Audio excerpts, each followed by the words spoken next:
Hello friends, welcome back to the story with Joey. आज हम सुनेंगे business proposal life after marriage का part 1। Seoul की सुबह हमेशा की तरह खुशनुमा थी। सूरज की हल्की किरणें कांच की खिड़कियों से अंदर आ रही थीं और पूरे कमरे में एक सुनहरी रोशनी फैली हुई थी। बिस्तर पर अभी भी हल्की सिलवटें थीं, लेकिन एक कोना पूरी तरह खाली था। शिनहारी ने धीरे धीरे आंखें खोलीं और तकिए की ओर देखा। वहां कंग तेमू नहीं था। उसने सिर उठाकर चारों तरफ देखा, लेकिन कमरा खाली था। वह हल्का सा झुंझलाकर उठी और बालों को संवारते हुए बड़बड़ाई, इतना बड़ा सीईओ होकर भी सुबह सुबह गायब हो जाता है। क्या शादी के बाद भी बिजनेस ही सब कुछ है? तभी कमरे के बाहर से एक खुशबू आई, ताजे बने हुए ब्रेड और कॉफी की। हारी के चेहरे पर हल्की मुस्कान आई। वह जल्दी से बिस्तर से उतरी और अपने नाइट गाउन में ही किचन की तरफ चल पड़ी। तुम इतना अच्छा खाना बना सकते हो? किचन में कंग तेमू खड़ा था। सफेद शर्ट की बाहें मोड़ी हुई थीं और उसने खुद एप्रन पहना हुआ था। उसके हाथ में एक पैन था जिसमें वह कुछ फ्राई कर रहा था। हारी को देखकर उसने मुस्कुराते हुए कहा, सुबह सुबह इतनी मीठी आवाज में शिकायत करने के बजाय पहले नाश्ता कर लो। हारी ने किचन काउंटर पर बैठते हुए उसकी तरफ देखा, जैसे कुछ सोच रही हो। शादी के बाद तुम इतने परफेक्ट क्यों बन गए हो? रोज सुबह उठकर पहले नाश्ता तैयार कर देते हो, मुझे सोने देते हो। कहीं तुम कोई सीक्रेट छुपा तो नहीं रहे? तेमू ने उसकी बात पर हल्की हंसी दी और उसके सामने प्लेट रख दी। अगर सीक्रेट होता तो सबसे पहले तुम्हें बताता। अब चुपचाप खाओ। हारी ने मुंह बनाते हुए नाश्ता करना शुरू कर दिया, लेकिन तभी तेमू ने गंभीर होकर कहा, आज तुम्हें ऑफिस आना होगा। हारी ने तुरंत सिर उठाया। क्या? दादाजी चाहते हैं कि तुम गो फूड के कुछ नए प्रोजेक्ट्स में शामिल हो। शादी के बाद सिर्फ घर पर बैठने का कोई बहाना नहीं चलेगा। हारी ने गहरी सांस ली। वह जानती थी कि एक दिन ऐसा जरूर आएगा, लेकिन वह इसके लिए तैयार नहीं थी। सीईओ की पत्नी बनना कोई आसान बात नहीं थी और अब उसे सीधे कंपनी के काम में घसीटा जा रहा था। ऑफिस में पहली मुश्किल। हारी जब तेमू के साथ ऑफिस पहुंची तो लगभग सभी कर्मचारियों की निगाहें उसी पर थीं। कुछ लोग उसे देखकर मुस्कुरा रहे थे तो कुछ लोग फुसफुसा रहे थे। देखो, सीईओ की वाइफ आ गई। अब तो प्रमोशन पक्का हो जाएगा अगर उससे दोस्ती कर ली जाए। क्या अब वो भी कंपनी में कोई बड़ा पद संभालेंगी? हारी ने हल्का सा गला साफ किया और कोशिश की कि उनकी बातों को इग्नोर करे, लेकिन तभी एक महिला कर्मचारी उसके पास आई। शिनहारी श्री, मैं आपके साथ काम करने को लेकर बहुत उत्साहित हूं, लेकिन यह सुनकर दुख हुआ कि आपको इस प्रोजेक्ट का लीडर बनाया गया है। हारी को एक पल के लिए झटका लगा। क्या? मुझे तो इस बारे में कोई जानकारी नहीं। महिला मुस्कुराई। ओह, क्या सीईओ श्री ने आपको नहीं बताया? आपका नाम मीटिंग के नोट्स में डाला गया है। लगता है कि आपको कुछ पता नहीं था। खैर, कोई बात नहीं। हारी ने तुरंत तेमू की तरफ देखा, जो अपने केबिन की तरफ जा चुका था। तो तुमने सच में मुझे बिना बताए काम सौंप दिया, कंग तेमू। क्या हारी इस नए रोल को स्वीकार करेगी? शिनहारी गुस्से में ऑफिस के कॉरिडोर से होते हुए कंग तेमू के केबिन की तरफ बढ़ रही थी। उसका चेहरा लाल हो चुका था और हर कदम के साथ उसकी नाराजगी बढ़ती जा रही थी। कंग तेमू, दरवाजा खोलो। बिना किसी जवाब का इंतजार किए उसने केबिन का दरवाजा धक्का देकर खोला और अंदर घुस गई। तेमू अपने लैपटॉप पर कुछ पढ़ रहा था, लेकिन हारी की आवाज सुनते ही उसने सिर उठाया। ओह, तुम आ गई। बैठो, मैं तुम्हारा ही इंतजार कर रहा था। इंतजार? सच में? हारी ने हाथ बांधते हुए गहरी सांस ली। तो तुमने मुझे बिना बताए इस नए प्रोजेक्ट का लीड बना दिया? तेमू ने बिना किसी अफसोस के सिर हिलाया। हाँ, और तुम्हें यह लीडरशिप एक्सपीरियंस बहुत पसंद आएगा। पसंद आएगा? हारी ने अविश्वास से उसकी तरफ देखा। क्या तुम भूल गए कि मैं पहले से ही अपने काम में बिजी थी और अब अचानक मुझे एक बड़े प्रोजेक्ट का लीड बना दिया, बिना मेरी मर्जी के? तेमू मुस्कुराया और आराम से अपनी कुर्सी पर बैठ गया। मैंने तुम्हें इसलिए लीड बनाया क्योंकि तुम बेस्ट हो। तुम्हारी मेहनत और क्रिएटिविटी को हर कोई जानता है। यह सिर्फ मेरी पत्नी होने की वजह से नहीं है, बल्कि तुम्हारी काबिलियत की वजह से है। हारी उसकी बातों पर विश्वास नहीं कर पा रही थी। पर मैं इसके लिए तैयार नहीं हूं। क्यों नहीं? तेमू ने सीधे उसकी आंखों में देखा। क्या तुम्हें खुद पर भरोसा नहीं? हारी अचानक चुप हो गई। कंपनी में नई दुश्मनी? मीटिंग रूम में जब हारी अपनी सीट पर बैठी तो बाकी टीम के लोग उसे गौर से देख रहे थे, खासकर एक महिला, ह्योजिन। वह गो फूड की मार्केटिंग टीम में थी और लंबे समय से किसी बड़े प्रोजेक्ट को लीड करने की कोशिश कर रही थी। लेकिन अचानक हारी को लीड बना दिया गया, जिससे उसके चेहरे पर नाराजगी साफ झलक रही थी।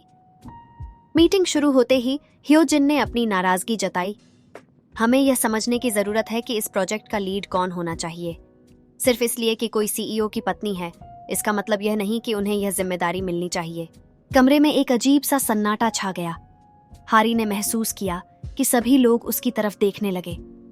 हारी ने गहरी सांस ली और आत्मविश्वास से कहा, मैं यहाँ सीईओ की पत्नी बनकर नहीं, बल्कि एक एम्प्लॉय के तौर पर बैठी हूँ।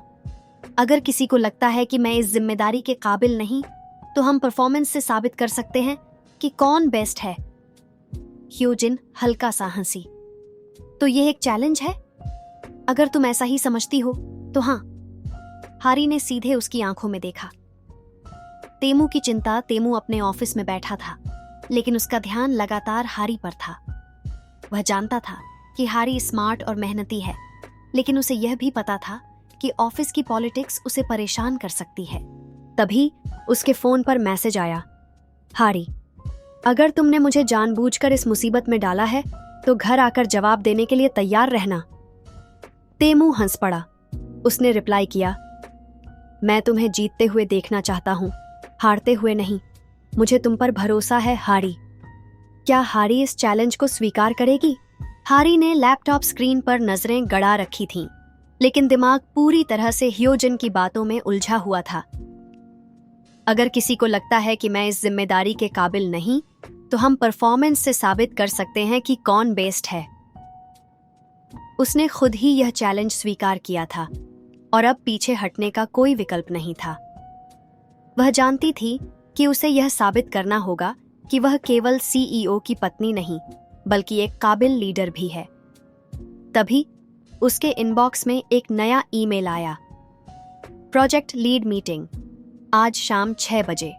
हारी ने गहरी सांस ली और खुद को मानसिक रूप से तैयार करने लगी। चुपके चुपके मदद। तेमू अपने ऑफिस में बैठा था, लेकिन उसकी नजरें बार बार हारी के केबिन की ओर जा रही थीं। उसे हारी पर पूरा भरोसा था, लेकिन वह यह भी जानता था कि ऑफिस पॉलिटिक्स कभी कभी टैलेंट से ज्यादा हावी हो जाती है। तभी दरवाजा खुला और चा सुंगहून अंदर आया। तुम कुछ ज्यादा ही चिंतित लग रहे हो तेमू। तेमू ने सिर उठाया और हल्की मुस्कान दी। क्या मैं अपनी पत्नी के लिए चिंतित नहीं हो सकता? सुंगहून ने हंसते हुए कहा, लेकिन क्या तुम्हें सच में लगता है कि हारी को तुम्हारी मदद की जरूरत है? तेमू कुछ सेकंड चुप रहा, फिर उसने कहा, नहीं, उसे मेरी मदद की जरूरत नहीं, लेकिन मैं यह सुनिश्चित करना चाहता हूं कि कोई उसे गलत साबित करने की कोशिश न करे। शाम 6 बजे मीटिंग शुरू। मीटिंग रूम में माहौल थोड़ा गंभीर था। हारी अपने नोट्स लेकर तैयार थी, लेकिन ह्योजिन के चेहरे पर एक अजीब आत्मविश्वास झलक रहा था। मीटिंग शुरू होते ही ह्योजिन ने कहा, तो जैसा कि सब जानते हैं, यह प्रोजेक्ट कंपनी के लिए बेहद महत्वपूर्ण है। इसलिए मैं चाहती हूं कि हम एक फेयर कंपटीशन करें। हारी और मैं दोनों अपने अपने आइडियाज प्रस्तुत करेंगे और टीम तय करेगी कि किसका आइडिया बेहतर है। हारी ने सिर हिलाया। उसे पता था कि यह ह्योजिन की चाल थी, लेकिन उसने भी पहले ही तैयारी कर रखी थी। पहला प्रेजेंटेशन। ह्योजिन ने अपनी प्रेजेंटेशन शुरू की। हमारा नया फूड प्रोडक्ट एक इंटरनेशनल ब्रांड के साथ कोलैबोरेशन में होगा। इससे कंपनी को ग्लोबल एक्सपोजर मिलेगा और हमारा मार्केट वैल्यू बढ़ेगा। उसने ग्राफिक्स, रिपोर्ट्स और डेटा दिखाए जो वाकई में प्रभावशाली थे। दूसरा प्रेजेंटेशन। हारी ने अपनी प्रेजेंटेशन शुरू की। मेरा मानना है कि सिर्फ इंटरनेशनल ब्रांड्स पर निर्भर रहना सही नहीं होगा।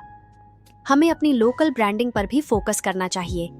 इसलिए मैं एक ऐसा कैंपेन लेकर आई हूँ जो हमारे कोरियन ग्राहकों को ज्यादा आकर्षित करेगा, बजाय इसके कि हम सिर्फ विदेशी मार्केट के पीछे भागें। उसने स्लाइड्स पर लोकल मार्केट रिसर्च डेटा दिखाया और एक नया एड कैंपेन पेश किया जिसमें ग्राहकों की भावनाओं को जोड़ने का आइडिया था। मीटिंग रूम में कुछ सेकंड तक सन्नाटा छाया रहा। फिर टीम के कुछ सदस्य आपस में फुसफुसाने लगे। फैसला? तो आप सभी को क्या लगता है? ह्योजिन ने मुस्कुराते हुए पूछा। टीम के एक मेंबर ने कहा, हारी का आइडिया ज्यादा रिलेटेबल है। ग्लोबल ब्रांडिंग अच्छी बात है, लेकिन हमें अपनी लोकल पहचान को भी बनाए रखना चाहिए। दूसरे सदस्य ने सहमति जताई। हाँ, अगर हम दोनों आइडियाज को मिलाएं तो यह परफेक्ट होगा। हारी ने राहत की सांस ली, लेकिन ह्योजिन का चेहरा उतर चुका था। तो इसका मतलब यह हुआ कि हारी का आइडिया टीम को ज्यादा पसंद आया? तेमू की आवाज दरवाजे से आई। सबने चौंक कर देखा। सीईओ खुद मीटिंग सुन रहा था। ह्योजिन ने तुरंत प्रोफेशनल अंदाज में खुद को संभाला और कहा, सीईओ श्री, हम अभी सिर्फ चर्चा कर रहे थे।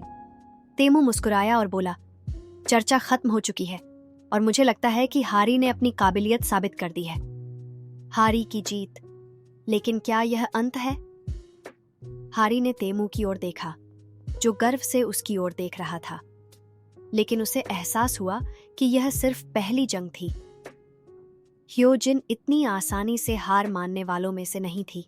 अब हारी को यह सोचना था, क्या वह ऑफिस में अपनी पहचान बना पाएगी या फिर उसके खिलाफ नई साजिशें रची जाएंगी। कैसा लगा यह पार्ट?